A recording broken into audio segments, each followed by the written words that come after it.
നമസ്കാരം. Raf talk ഫുട്ബോളിലേക്ക് അവർക്കും സ്വന്തം. വാല he is better than Messi. ഞങ്ങൾ അത്ഭുതപ്പെട്ടു പോയി അവൻ്റെ കളി കണ്ടിട്ട്. പറയുന്നത് പെപ്പെ ഗുയയാണ് വിയ്യാറയലിൻ്റെ താരം. അവനെ തടയാൻ ബുദ്ധിമുട്ടി എന്ന് തന്നെ പറയുന്നു.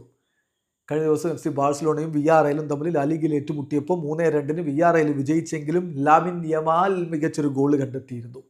അതിൻ്റെയൊക്കെ പശ്ചാത്തലത്തിൽ ഇതാ പെപ്പെ ഗുയെ പറയുന്നത് ഇങ്ങനെയാണ്: റൈറ്റ് നൗ ലാമിൻ യമാലാണ് ബാഴ്സലോണയുടെ കാര്യങ്ങളൊക്കെ ചെയ്യുന്നത്. അവരുടെ വേണ്ടി കളി മെനയുന്ന അവനാണ്.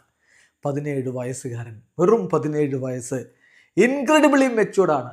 അങ്ങനെയാണ് അവൻ്റെ കളി കാണുമ്പോൾ നമുക്ക് തോന്നുക.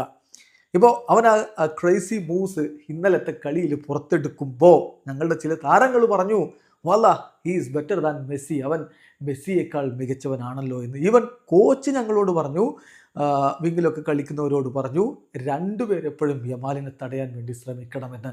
അവനെ തടയുക എന്നുള്ളത് ഒട്ടും എളുപ്പമുള്ള കാര്യമായിരുന്നില്ല എന്ന് പാപ്പെ ഗുയെ പറയുന്നു. തീർച്ചയായിട്ടും ഇപ്പോൾ പലരും അങ്ങനെ തന്നെ വിശേഷിപ്പിച്ച് തുടങ്ങുന്നു. 17 വയസ്സിൽ മെസ്സിയോ ക്രിസ്ത്യാനോയോ ഒന്നും ഇത്രയും മെച്ചൂർഡായിട്ട് ഇത്രയും ഇമ്പാക്റ്റ് ഉണ്ടാക്കി കളിച്ചിട്ടില്ല. ആ കാര്യത്തിൽ തർക്കമൊന്നുമില്ല. പക്ഷേ അവന് മെസ്സിയെ പോലെ ക്രിസ്ത്യാനോയെ പോലെ 10-15 കൊല്ലം ആ കൺസിസ്റ്റൻസി നിലനിർത്താൻ പറ്റുമോ എന്നതാണ് ചോദ്യം. അങ്ങനെ കൺസിസ്റ്റൻസി അവൻ നിലനിർത്തിയാൽ ഏത് വമ്പൻ്റെയും ഏത് മഹാരഥൻ്റെയും റെക്കോർഡ് തകരും. അത് പക്ഷേ കാലം തെളിയിക്കേണ്ട കാര്യമാണ്. വീഡിയോ അവസാനിക്കുന്നു. ഫുട്ബോൾ ലോകത്തെ കൂടുതൽ വിശേഷങ്ങളുമായി റാഫ് ടോക്സ് എത്താം.